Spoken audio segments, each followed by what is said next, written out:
आज हमारे कहने पर डॉक्टर सिरोही साहब और बजाज शुगर मिल की पूरी टीम, गौरव गौरव प्रताप सिंह, अजीत सिंह जी आए, इनका बहुत बहुत धन्यवाद। और जो हमारे किसान भाई आए इतनी गर्मी में, उनका बहुत बहुत धन्यवाद। जो आज की सभा है, इस सभा का हमारा उद्देश्य क्या है? इस मीटिंग का हमारा उद्देश्य है कि जो हमारे गन्ने की फसल में लगने वाले जो मुख्य कीट हैं उनके बारे में आपको जानकारी देना और अपनी फसल की सुरक्षा के बारे में आपको जानकारी देके हमारा जो उत्पादन है गन्ने का वो किसी भी तरीके से प्रभावित ना हो, इसको दृष्टिगत रखते हुए मैं आपको विस्तार से गन्ने के रोगों के बारे में और गन्ने के कीटों के बारे में बताऊंगा, जिससे हमारी फसल और मेरे जो टॉपिक रहेंगे वो दो रहेंगे। गन्ना फसल के पोषक तत्वों का प्रबंधन और दूसरा कीट पतंगों और रोगों से बचाव। हमारे प्रगति किसान हमारे साथ हैं तैमूर अली, ये समय समय पर हमसे सवाल भी पूछते रहते हैं, किसान को लाभान्वित भी करते रहते हैं। तो मैं आज इस बीच में आपके बीच में आया हूँ इनके अनुरोध पर, और हम जन जन अभियान चला के गाँव में है कि हमारी फसल पूरी तरह से किसी भी रोग से, बीमारी से सुरक्षात्मक रहे और उत्पादन प्रभावित ना हो। सबसे पहले हम टॉपिक लेंगे आपके बारे में कि जैसे अभी किसान भाई अपनी फसल में यूरिया का इस्तेमाल करते हैं।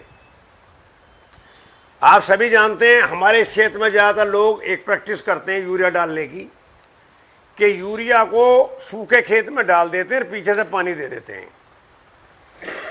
जो अब इस तरीके में बदलाव लाना, वैज्ञानिक तरीका क्या है यूरिया खाद डालने का, वो आपको हमें बताना, जिससे आपका उत्पादन जो है अधिक हो और आपका कम खर्च में काम चले।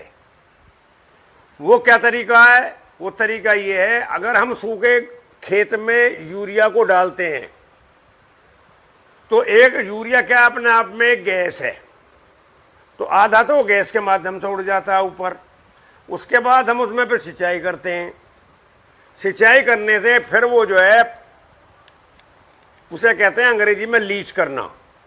जैसे ही पानी का भाव आएगा तो यूरिया एकदम जड़ों के नीचे चला जाएगा, बहुत नीचे ज़मीन में उसको लीच कर जाएगा। तो हमारे पौधे को 50% भी यूरिया की मात्रा नहीं मिल पाती जो हम नाइट्रोजन उसको देते हैं। अब आपके सब दिमाग में, जहन में ये बात आएगी कि साहब सही तरीका क्या है? सही तरीका ये है कि आप पहले फसल की सिंचाई करें। जब सिंचाई के बाद आपके पेड़ चिपकने लगे, उसमें पर्याप्त मात्रा में नमी रहे, शाम के टाइम आप अपने यूरिया की टॉप ड्रेसिंग दें।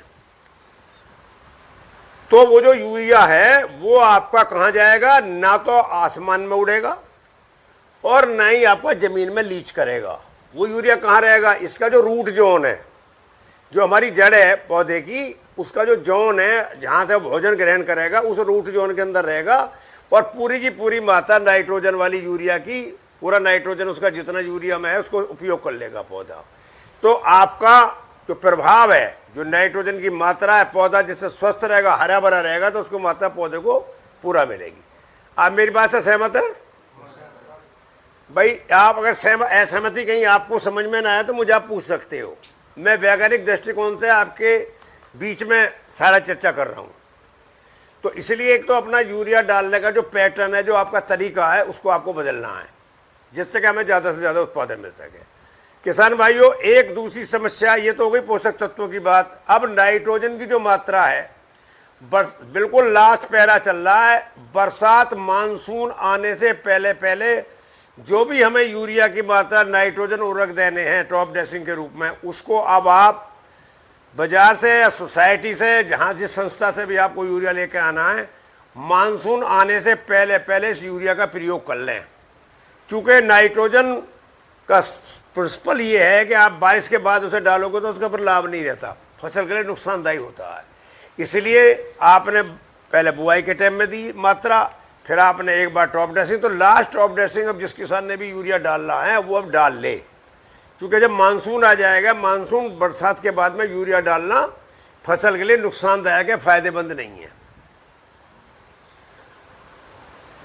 ये आपकी पोषक तत्वों की बात हो गई, यूरिया के मेथड की बात हो गई, किस तरीके से लगाना है, और लास्ट डोज की बात हो गई कि आप जो लगाएंगे।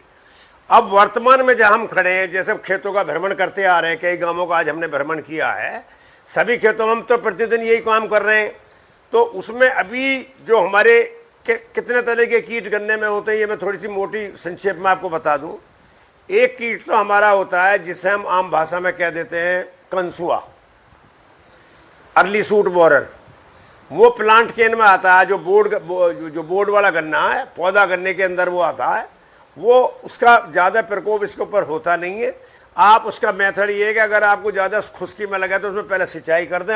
अगर सिंचाई कर देंगे खेत की तो सिंचाई करने से ही वो ख़त्म हो जाता है। अगर किसी वजह से किसी के खेत में इस तरह की दिक्कत रहती है, मान लिया अर्ली सूट बोरर आता है, तो कोई भी एक कॉन्ट्रैक्ट स्टमक पॉइजन वाली दवा क्लोरोपायरोफॉस साइपरमेथ्रिन का स्प्रे कर दें। अकेला क्लोरोपायरोफॉस 20% इसी का स्प्रे कर दें। उसी से 500 ml मात्रा का प्रति एकड़ के हिसाब से स्प्रे कर देंगे तो आपका वो कंट्रोल हो जाएगा। दूसरा कीट अभी गर्मी के दिनों में जैसे पहले हमें दिखाई दिया था, लेकिन लोगों ने स्प्रे किया, कंट्रोल हो गया। एक कीट होता है, क्या नाम है उसको, कहते हैं काला चिट्टा, ब्लैक बग। देखो गोब के अंदर रस चूसता रहता है, पीलापन आ जाता है और पौधा जो है पीला पड़ता जाता है। और वो अगर गोब खोलेंगे तो वो काला काला चीटा नजर आएगा। सेब जो मैंने दवा बताई है वो भी कंट्रोल हो जाती है। तीसरा जो कीट हमारे गन्ने में, खास तौर से हमारे नॉर्थ इंडिया के सभी राज्यों में और हमारे प्रदेश में भी और हमारे ज़िले में भी, जो टॉप बोरर जिसे चोटी बोधक कीट कहते हैं, इसकी 5 पीढ़ियाँ आमतौर से अब आगे भी स्टेज में आइडेंटिफिकेशन इसका होता जा रहा है, लेकिन इसकी 5 पीढ़ियाँ चयनित होती हैं। इस कीट का लाइफ साइकिल क्या है? ये पहले अंडा देगा, अंडे से इसका लार्वा बनेगा, लार्वा से प्यूपा बनेगा और प्यूपा से फिर इसकी एडल्ट बन जाएगी तितली। हमारे मुजफ्फरनगर जिले में सबसे बड़ी दिक्कत क्या है कि हम लोग पोगला छोड़ते हैं। पोगला छोड़ने की वजह से वो गन्ने में फरवरी महीने माह में ही वो तितली आपकी उड़ती नजर आएगी और आपको पोगले के अंदर घुस करके फिर वो निकल नहीं पाती। और प्रथम पीढ़ी और फिर दूसरी पीढ़ी। अब हम जो दूसरी पीढ़ी ओवर होने के बाद तीसरी पीढ़ी पर आवागमन इसका प्रारंभ हो गया है, हल्का हल्का, बहुत ज़्यादा अटैक नहीं है, लेकिन आने वाला समय आज से 10 दिन बाद, 8 दिन बाद, अब जुलाई का महीना जिस तरह आएगा तो ये बढ़ेगी। तो इसको कंट्रोल करने के लिए चीनी मिल ने आप किसान भाइयों की सहायता के लिए जो दवा हमारा CTPR है, CTPR में भी 3 कैटेगरी होती हैं। एक कैटेगरी होती है क्या नाम है कोरोजन, जिसमें 18.5% होता है, उसकी मात्रा 150 ml। एक होता है अपना ट्वेंटा, इसमें होता है 48%, इसकी मात्रा रह जाती है 50 ml।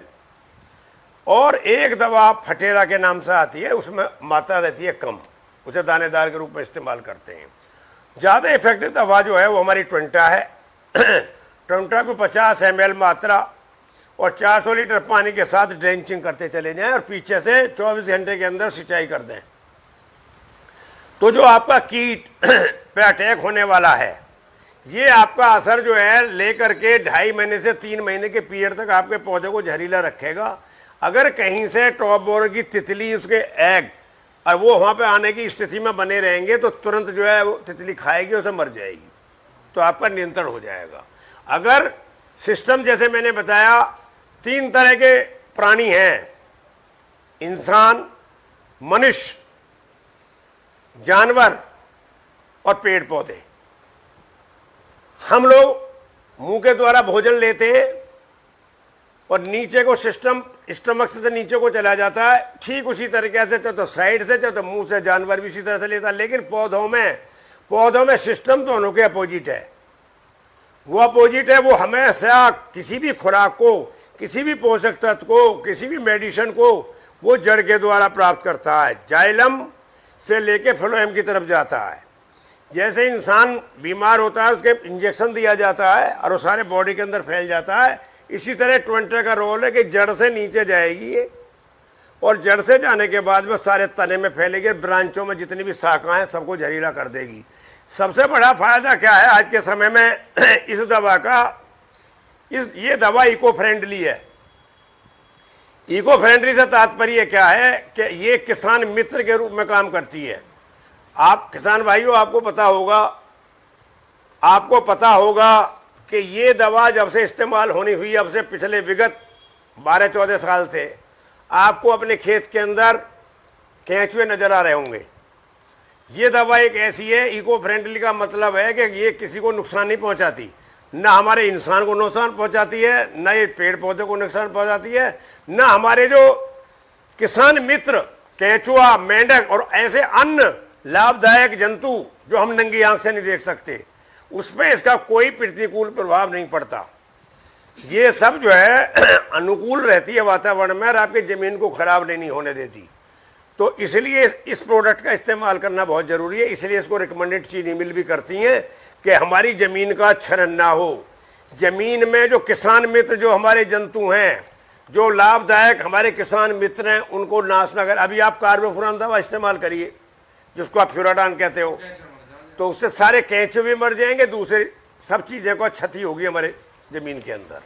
तो इस दवा को, इस मात्रा जो है ट्वेंटा की 50 ml मात्रा 400 लीटर पानी में ड्रेंचिंग के द्वारा आप पीछे से सिंचाई 24 घंटे के अंदर कर दें तो 2.5-3 महीने के बाद तक इसका असर रहने के साथ वो जो चोटी बेधक से आने वाला नुकसान है वो एंटी इसकी नहीं हो पाएगी और हमारा फसल का जो उत्पादन है वो प्रभावित ना हो करके, जहाँ हम इसकी प्रतिकूल बात करेंगे हम अनुकूल वातावरण बना के हमारा उत्पादन अच्छा रहेगा और होने वाले नुकसान से हम बच जाएंगे।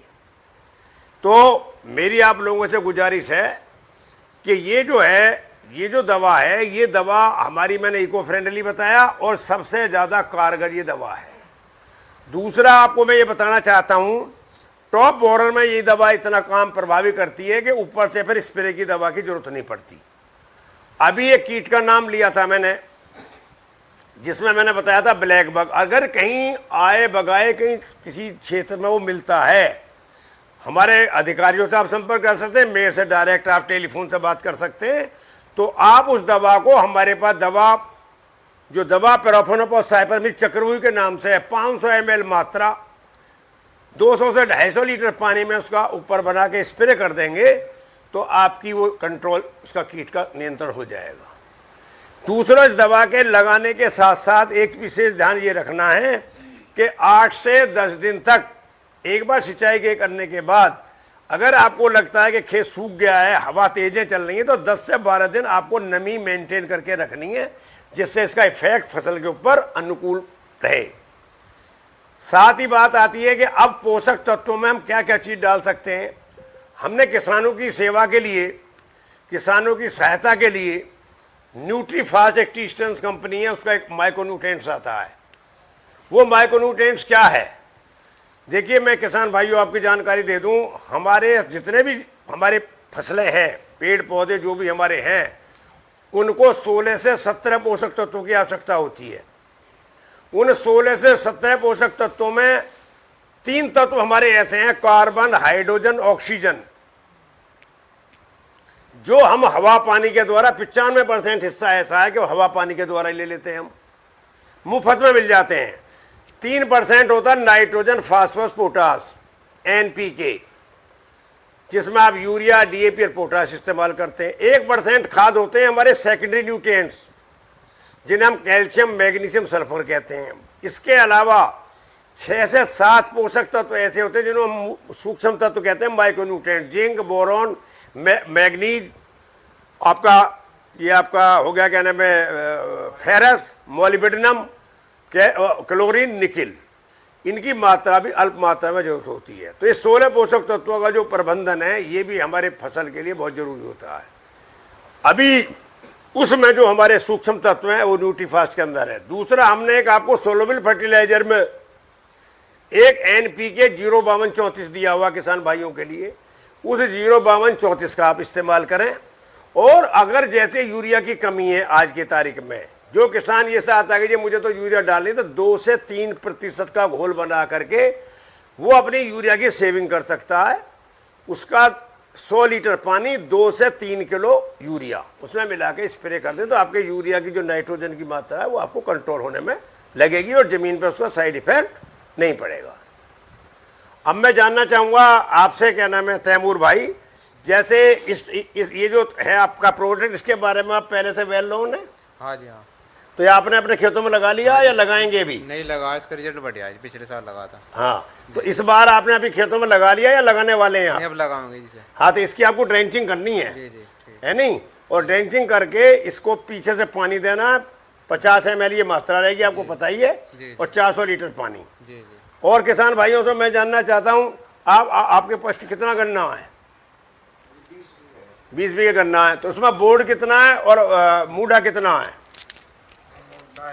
8 बीघे और 12 बीघे बोर्ड। तो अभी आपका जो गन्ना है बोर्ड वाला, उस बोर्ड वाले में आपने कोई दवा नीचे इस टॉप बोरर के नियंत्रण के लिए लगाई है? भी नहीं लगाई? जी लगाई। कौन सी दवा लगाई है? फटेरा, सात फटेरा लगा।